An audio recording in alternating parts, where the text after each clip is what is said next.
Hello everyone, welcome back to another video. In this video, I am going to discuss the values of trigonometric function and the easiest trick to remember these values. तो चलिए शुरू करते हैं। सबसे पहले देखते हैं trigonometric functions होते कौन से हैं। Sine alpha, cos alpha, tangent alpha, cot alpha, secant alpha, cosecant alpha. यहाँ पर जो अल्फा है वो एंगल डिनोट कर रहा है। अल्फा की जगह आप थीटा भी राइट कर सकते हो, sine theta, cos theta, tangent theta and so on. Sine alpha होता है perpendicular over H, H means hypotenuse. Cos alpha होता है base over hypotenuse. Tangent alpha होता है perpendicular over base. Cot alpha होता है base over perpendicular. Second alpha होता है hypotenuse over base. Cosecant alpha होता है हाइपोटेन्यूस ओवर परपेंडिकुलर। अब समझते हैं बेस परपेंडिकुलर हाइपोटेन्यूस होता क्या है। यहाँ पर मैंने एक ABC right angle triangle draw की है। यहाँ पर जो C पॉइंट पर 90 डिग्री का एंगल बनाया है, 90 डिग्री एंगल को ही परपेंडिकुलर बोलते हैं। इट मीन्स यहाँ पर जो AC है वो परपेंडिकुलर है, ये परपेंडिकुलर हो गया। और परपेंडिकुलर को ही डिनोट करेंगे हम P से, कैपिटल P। जिस लाइन पर एंगल बना है, यहाँ पर BC पे एंगल बना है तो उसे हम बेस बोलेंगे। तो इट मीन्स यहाँ BC जो है वो बेस है। बेस को डिनोट करेंगे हम कैपिटल B से। और जो एंगल के बिल्कुल सामने वाली लाइन होती है, यहाँ पर AB है, उसे हम बोलेंगे हाइपोटेन्यूज, जिसे हम डिनोट करेंगे कैपिटल H से। तो यहाँ पर जिस लाइन के ऊपर एंगल बना है वो बेस है, और एंगल यहाँ 90 डिग्री का एंगल है तो वो परपेंडिकुलर हुआ, तो AC परपेंडिकुलर है।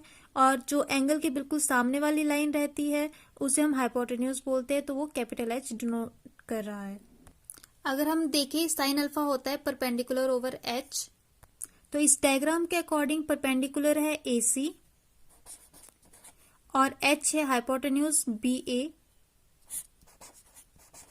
तो हमारे पास जो साइन अल्फा आ गया वो आ गया AC over BA, means perpendicular over H। इसी तरह से हम और वैल्यूज भी निकाल सकते हैं, कॉस अल्फा की, टेंजेंट अल्फा की, कॉट अल्फा की, secant alpha and cosecant alpha की। यहाँ पर जो टेबल है sine alpha is equals to P over H, cos alpha B over H, ये सारा टेबल, इसे हम कैसे याद करेंगे वो देखते हैं। इसे याद करने के लिए हमें क्या याद रखना है, हमें एक सिंगल लाइन याद रखनी है, सोना चांदी तोलो, पंडित बद्री प्रसाद हर हर बोलो। इस लाइन के अकॉर्डिंग हम फॉर्मूला कैसे बनाएंगे वो देखते हैं।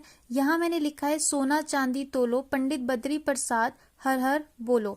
तो हम यहाँ पे सोना का S लेंगे, चांदी का C लेंगे, तोलो का T, पंडित का P, बद्री का B, प्रसाद का P, हर का H और बोलो का B। फ्रंट लेटर जो भी है वो हम याद रखेंगे, वही मैंने नीचे लिख दिया है, SCT PBP HHB। ये मैंने ऊपर इस लाइन से ही लिया है, सोना चांदी तोलो, पंडित बद्री प्रसाद हर हर बोलो। अब अगर देखें तो यहाँ पे सोना जो हमने यहाँ S लिया है, S से बन गया साइन अल्फा, C से बन गया कॉस अल्फा, T से बन गया टेंजेंट अल्फा, PBH यहाँ पर पंडित बद्री प्रसाद हर हर बोलो। तो यहाँ पर P over H, B over H, P over B। तो साइन अल्फा अगर हम देखें, साइन अल्फा होता है P ओवर H, तो यहाँ पर भी आ गया sine alpha P over H। Cos alpha B over H, cos alpha B over H, और tangent alpha P over B, tangent alpha P over B। तो ये हमारे पास sine alpha, cos alpha, tangent alpha आ गया। अब हमारे पास बच गया है कॉट, सेकेंट एंड कोसेकेंट। तो अगर हम यहाँ पर देखें तो टेंजेंट के बाद हमें तीन चीजें याद रखनी है, और टेंजेंट के नीचे कॉट, कॉस के नीचे सेकेंट, और यहाँ पर साइन के नीचे कोसेकेंट अल्फा लिख देंगे अगर हम, तो हमारे पास ये चीज बन जाएगी, sine cos tangent PBP HHB cosecant secant cot. अब हमने ये जो ऊपर का था ये तो हमने इस सेंटेंस से याद रख लिया, सोना चांदी तोलो, पंडित बद्री प्रसाद हर हर बोलो। और हमारे पास इसका वैल्यू आ भी गई, sign alpha, cos alpha, tangent alpha. अब कॉट सिकेंड एंड कॉसिकेंड देखिए तो ये इसका रिवर्स हो जाता है। टेंजेंट का जो रिवर्स होता है वो कॉट अल्फा होता है, इसलिए यहाँ नीचे मैंने कॉट लिखा। कॉस का रिवर्स होता है सिकेंट अल्फा और साइन का रिवर्स होता है कॉसिकेंट अल्फा। तो अगर हम कॉट अल्फा क्या होता है, B over P. Cot alpha होता है B over P, secant alpha होता है H over B and cosecant alpha होता है एच ओवर पी। तो हम यहाँ देखिए तो हमारे पास वही है, सिकेंट अल्फा है H over B, cosecant alpha है एच ओवर पी। हमने इसे उल्टा देखना है। हमें सिर्फ एक लाइन याद रखनी है, सोना चांदी तोलो, पंडित बद्री प्रसाद हर हर बोलो। उसके अकॉर्डिंग हमने यहाँ पर इसके फर्स्ट अल्फाबेट ले लिया, वो हमने लिखा। तो sine cos tangent P over H, B over H, P over B बन गया हमारे पास। उसके बाद हमने सिर्फ टेंजेंट के नीचे कॉट लिखा, कॉस के नीचे सिकेंट लिखा और साइन के नीचे कॉसिकेंट लिखा।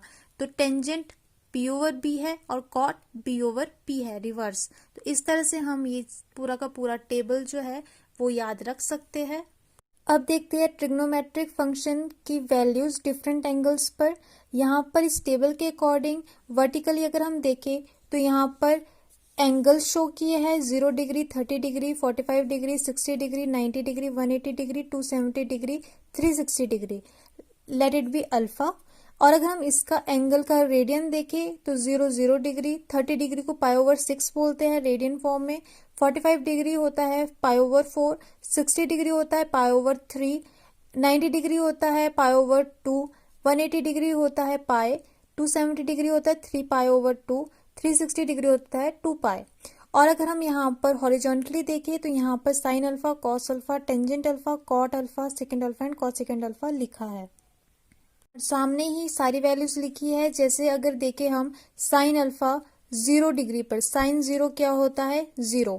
तो यहाँ पर हम देखेंगे साइन के बिल्कुल साथ 0 है और यहाँ 0 डिग्री के एंगल में यहाँ पर कौन सा वैल्यू है, वही इसकी वैल्यू है। सिमिलरली अगर हम देखते हैं कॉस 0 तो कॉस 0 1 है, टेंजेंट अल्फा मीन्स, और यहाँ पे 0 पे देखते हैं तो टेंजेंट 0 0 हुआ, cot 0 not defined, secant 0 1, cosecant 0 not defined. इसी तरह से अगर हम साइन 30 डिग्री पर देखेंगे तो 1/2 आएगा, कॉस 30 डिग्री पे देखेंगे तो √3/2, tangent 30 degree 1/√3, cot 30 degree √3, secant 30 degree 2/√3। वैसे ही अगर कॉसिकेंट हम यहाँ 60 डिग्री पे देखते हैं तो यहाँ कॉसिकेंट के बिल्कुल सामने यहाँ देखें तो 2/√3 है। वैसे ही यहाँ पे मैंने सारी वैल्यूज लिखी है और ये जो मैंने वैल्यूज लिखी है एंगल्स की, यही वैल्यूज ज़्यादा यूज़ की जाती है।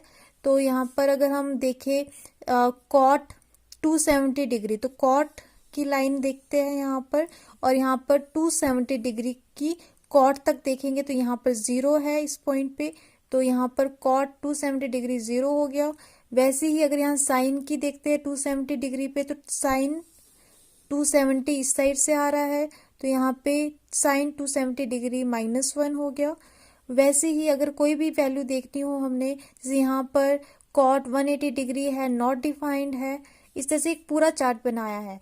यहाँ पर जो 30 डिग्री, 45 डिग्री एंड 60 डिग्री है, इसकी वैल्यूज थोड़ी सी याद करने के लिए कॉम्प्लिकेटेड है। तो इन वैल्यूज को हम किस तरह से याद कर सकते हैं इजी ट्रिक से, या फिर कैसे से निकाल सकते हैं वो देखते हैं। इन वैल्यूज को याद करने के लिए सबसे पहले हम 3 राइट एंगल ट्रायंगल्स ड्रॉ करेंगे। यहाँ पर मैंने ड्रॉ कर दिया है 3 ट्रायंगल्स को। ये 90 डिग्री का एंगल बना रही है, तीनों राइट एंगल ट्रायंगल्स है। तो मैंने आपको पहले भी बताया था कि एंगल की जो सामने वाली साइड होती है वो हाइपोटेन्यूज होती है, जिस पर एंगल बन रहा है वो बेस है, और जो ये 90 डिग्री बना रहा है इट मीन्स ये परपेंडिकुलर है। इसी तरह से तीनों ट्रायंगल्स में ये परपेंडिकुलर, हाइपोटेन्यूज, बेस ड्रॉ कर देंगे। Hypotenuse, base. हमें 3 एंगल की वैल्यू निकालनी है, 30 डिग्री, 45 डिग्री एंड 60 डिग्री। इसलिए मैंने 3 ट्रायंगल लिए हैं। अब तीनों को हम एक एक करके एंगल्स देंगे। ये 30 डिग्री हो गया, ये 45 डिग्री हो गया एंड ये 60 डिग्री हो गया। अब हमारे पास तीन जो ट्रायंगल थे, एक ये 30 डिग्री का एंगल बना रहा है, ये 45 का बना रहा है, ये 60 डिग्री का बना रहा है। अब हम इन तीनों ट्रायंगल्स की जो साइड्स है उन्हें हम वैल्यू देंगे, उनकी वैल्यूज को कंसीडर करेंगे। तो वो कैसे करेंगे देखते हैं। सबसे पहले हम हाइपोटेन्यूज देखते हैं। तो यहाँ पे जो तीनों ट्रायंगल्स है उसका हाइपोटेन्यूज ये वाली साइड है, तो इसे हम लेट करेंगे 2। तो यहाँ मैंने 2 लिख दिया है, 2 2 2। तो हमने तीनों ट्रायंगल्स में 2 लिख दिया है, it means hypotenuse equals to 2 हो गया। अब हम नेक्स्ट देखेंगे परपेंडिकुलर को। तो परपेंडिकुलर की साइड्स को हम कैसे लेट करेंगे। यहाँ पर हम √3, हम राइट साइड से शुरू करेंगे, √3, √2 एंड 1।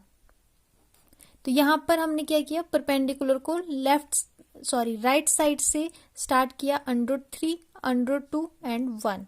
इसी तरह से अब हमारे पास बेस बच गया। तो बेस को जिस तरह से हमने परपेंडिकुलर को राइट साइड से स्टार्ट किया था, बेस को हम लेफ्ट साइड से स्टार्ट करेंगे और इसका परपेंडिकुलर का रिवर्स कर देंगे। जैसे यहाँ √3 है, √2 एंड 1 है, तो यहाँ पर हम लेफ्ट साइड से स्टार्ट करेंगे, √3, √2 एंड 1। और अब आप देख सकते हो हमने सारी जितनी भी साइड्स थी तीन ट्रायंगल की, उन्हें एक एक नंबर दे दिया है, एक एक वैल्यू दे दी है। तो हम एक बार फिर से रिपीट करते हैं क्या किया हमने। सबसे पहले हाइपोटेन्यूज को हमने एक वैल्यू दी, hypotenuse is equals to 2, 2 and 2। उसके बाद हम परपेंडिकुलर पे आए, तो हमने परपेंडिकुलर का राइट साइड से शुरू किया। तो राइट साइड से शुरू करके हमने √3, √2 एंड 1, ये हमारी परपेंडिकुलर भी हो गई। इसके बाद हम बेस पे ध्यान देंगे। तो बेस पे जिस तरह से परपेंडिकुलर में राइट साइड को जो हमने वैल्यूज डाली थी, वो हम लेफ्ट साइड से बेस की वैल्यूज लेंगे, √3, √2 एंड 1। हमें सिर्फ ये इतना सा चीज याद रखनी है। इसको जब हम याद रख कर लेंगे, ड्रॉ कर लेंगे, इसके बाद हम वैल्यूज भी बहुत इजीली निकाल सकते हैं। मैंने साइड में ये चार्ट भी बना दिया है, तो ये आपको मैंने पहले ही बता दिया इसे कैसे याद करना है। तो हमें सिर्फ एक ये चार्ट याद होना चाहिए और ये तीन ट्रायंगल्स याद होनी चाहिए। इसके बाद जब हमें ये पता है तो हम इसके बाद ये वैल्यूज आराम से निकाल सकते हैं। तो देखते कैसे निकालेंगे। सबसे पहले साइन की वैल्यूज निकालते हैं। तो हमें पता होना चाहिए साइन क्या होता है। साइन अल्फा क्या होता है, परपेंडिकुलर ओवर एच। तो हम 30 डिग्री देखते हैं, फिर 45, then 60 degree, then perpendicular over H होता है साइन अल्फा। और यहाँ पर हम देखते हैं तो यहाँ पे 30 डिग्री का जो ट्रायंगल है यहाँ पर वो ये है। तो यहाँ पे परपेंडिकुलर ओवर एच, तो यहाँ पर देखें तो परपेंडिकुलर ये है एंड हाइपोटेन्यूज ये है। तो अगर परपेंडिकुलर ओवर एच देखें तो यहाँ पे 1/2 हो रहा है। तो देखते हैं साइन 30 डिग्री क्या होती है वैल्यू। तो यहाँ पे अगर हम देखें साइन 30 डिग्री तो 1/2। तो यहाँ पर भी इस एंगल के इस ट्रायंगल के अकॉर्डिंग यही शो कर रहा है, ये P/H, it means 1/2। Next 45 degree देखते हैं, ये 45 डिग्री का ट्रायंगल है। तो यहाँ पर हम देखते हैं तो परपेंडिकुलर ओवर एच, तो P/H होता है √2/2। तो अगर हम यहाँ पर भी वैल्यू देखें साइन 45 डिग्री की, तो √2/2 हो रही है, इट मीन्स वैल्यू यहाँ से निकल गई। नेक्स्ट है 60 डिग्री, साइन 60 डिग्री, तो P/H अगर यहाँ देखें P/H √3/2। तो अगर यहाँ पे हम साइन 60 डिग्री देखते हैं तो √3/2 है और यहाँ पर भी P/H √3/2 है। तो साइन की सारी वैल्यू निकल गई तीनों एंगल पे। अब नेक्स्ट देखते हैं कॉस अल्फा की। तो कॉस अल्फा B/H होता है। तो अल्फा में यहाँ पे हम पहले सबसे पहले 30 डिग्री पुट करते हैं B/H। तो यहाँ पर B/H तो √3/2। तो यहाँ पर मीन्स कॉस 30 डिग्री होता है √3/2। तो यहाँ पे अगर हम देखें तो कॉस 30 डिग्री है हमारे पास √3/2। नेक्स्ट है 45 डिग्री B/H तो √2/2। तो cos 45 डिग्री क्या हुआ, √2/2। तो cos 45 डिग्री हमारे पास है √2/2। तो ये निकल गया यहाँ पर। नेक्स्ट है 60 डिग्री B/H, तो यहाँ पर 1/2। तो यहाँ पर हम देखते हैं cos 60 डिग्री तो 1/2। इसी तरह से कॉस भी हो गया। अब टेंजेंट देखते हैं। टेंजेंट होता है P/B। तो यहाँ पर हम सबसे पहले 30 डिग्री देखते हैं P/B। तो P/B देखेंगे तो 1/√3। तो यहाँ पे टेंजेंट 30 डिग्री 1/√3 हो गया। तो टेंजेंट 30 डिग्री 1/√3। 45 डिग्री में देखते हैं B/P। P/B √2/√2 ये हो गया यहाँ पर √2/√2। तो ये कैंसिल आउट हो जाएगा तो ये 1 आ जाएगा। एक कैंसिल हो गया तो ये 1 आ गया। इट मीन्स कि टेंजेंट 45 डिग्री की वैल्यू 1 है। तो यहाँ पे चेक करते हैं, ये आ रही है tangent 45 degree is equals to 1। अब यहाँ पर टेंजेंट 60 डिग्री। तो P/B अगर हम देखें P/B तो यहाँ पर √3/1 मीन्स √3। तो यहाँ पर टेंजेंट 60 डिग्री की वैल्यू जो है टेंजेंट 60 डिग्री √3 है। नेक्स्ट हम देखते हैं कॉट की वैल्यू। कॉट हमारे पास जो होता है वो होता है यहाँ से रिवर्स इसका। तो कॉट है हमारे पास B/P। ये होता है कॉट हमारे पास। तो यहाँ पर हम अगर 30 डिग्री में देखते हैं तो B/P। तो B/P मीन्स √3/1। तो √3 इट मीन्स। तो यहाँ पर कॉट 30 डिग्री है √3। तो ये सही वैल्यू निकल गई। नेक्स्ट है हमारे पास B/P देखना है हमें 45 डिग्री पे। B/P तो √2/√2 इट मीन्स 1 ही हो गया यहाँ पर। तो यहाँ पर इसकी वैल्यू होगी 1। तो कॉट 45 डिग्री पे देखेंगे तो वैल्यू आ गई 1। इसके बाद नेक्स्ट है हमारे पास 60 डिग्री। तो 60 डिग्री में हम देखते हैं B/P। तो यहाँ पे बेस ये है 1 एंड P परपेंडिकुलर √3 है तो 1/√3। तो इट मीन्स यहाँ पर जो है कॉट की जो वैल्यू है 60 डिग्री पे 1/√3। तो यहाँ पर भी B/P 1/√3 है। तो इट मीन्स 60 डिग्री में भी इसकी वैल्यू निकल गई। नेक्स्ट है हमारे पास सेकेंड अल्फा। सेकेंड क्या होता है हमारे पास कॉस का रिवर्स होता है। सेकेंड अल्फा होता है H/B। तो यहाँ पर अगर हम देखेंगे 30 डिग्री में तो H/B क्या होगा हमारे पास H/B 2/√3। तो यहाँ पर सेकेंड 30 डिग्री पे देखते हैं तो 2/√3 सही वैल्यू निकल गई है। 45 डिग्री को हम बाद में देखते हैं। 60 डिग्री देखते हैं पहले। तो यहाँ पर सेकेंड में अगर H/B है तो यहाँ पर हाइपोटेन्यूज 2 है एंड हमारे पास जो B है वो 1 है। तो इट मीन्स जो वैल्यू है 2/1 आएगी। इट मीन्स 2 आएगी। तो हमारे पास सेकेंड की जो वैल्यू है 60 डिग्री पे वो 2 है। इसके बाद हम कॉसिकेंट का देखते हैं। कॉसिकेंट में क्या होता है कॉसिकेंट अल्फा होता है H/P। तो यहाँ पर सबसे पहले 30 डिग्री देखते हैं। तो यहाँ पर 30 डिग्री में देखेंगे H/P hypotenuse is equals to 2 perpendicular is equals to 1। तो H/P 2/1 इट मीन्स 2। तो कॉसिकेंट 30 डिग्री 2 हो गया। 45 मैं आपको बताती हूँ बाद में। कॉसिकेंट 60 डिग्री में हम देखेंगे यहाँ पर cosecant H/P hypotenuse over perpendicular 2/√3। यहाँ पर अगर हम देखेंगे 60 डिग्री 2/√3। तो हमने इस चार्ट के हेल्प से और इस ट्रायंगल की हेल्प से सारी values 30 degree 45 degree and 60 degree की निकाल दी है। सिर्फ हमारे पास जो दो वैल्यूज बचती है वो है secant 45 degree and cosecant 45 degree, जो मैं इस ट्रायंगल के अकॉर्डिंग गलत निकलेगी। तो उसकी जो वैल्यू होती है वो दोनों की सेम होती है √2 एंड √2। तो वो इस ट्रायंगल के अकॉर्डिंग नहीं निकलेगी। तो ये चीज हमें खुद याद रखनी पड़ेगी कि दोनों की सेम वैल्यू होती है √2 एंड √2। तो ये दोनों चीजें second 45 degree and cosecant 45 degree. इसके अलावा इसकी जितनी भी वैल्यूज है 30 डिग्री 45 डिग्री एंड 60 डिग्री की, सभी की sine alpha cos alpha tangent alpha cot alpha second cosecant, वो सारी की सारी इस ट्रायंगल की हेल्प से और इस चार्ट की हेल्प से आराम से निकल जाएगी। और जो बाकी वैल्यूज है यहाँ पर 90 डिग्री 180 डिग्री 270 एंड 360 डिग्री, ये वैल्यूज बहुत ही ईजी है, अगर आप एक बार रीड भी करोगे तो आ जाएगी, क्योंकि इसमें 1, 0 एंड -1 ही है और 0 डिग्री पे भी। पर सबसे ज़्यादा जो यूजफुल वैल्यूज होती है वो इन 3 एंगल्स की ही होती है जो बार बार पूछी जाती है, तो ये मेरे एंगल के अकॉर्डिंग बता दी है। That's all for today's video. If you have any doubt, please do comments down. I would be very happy to solve your questions. Thank you.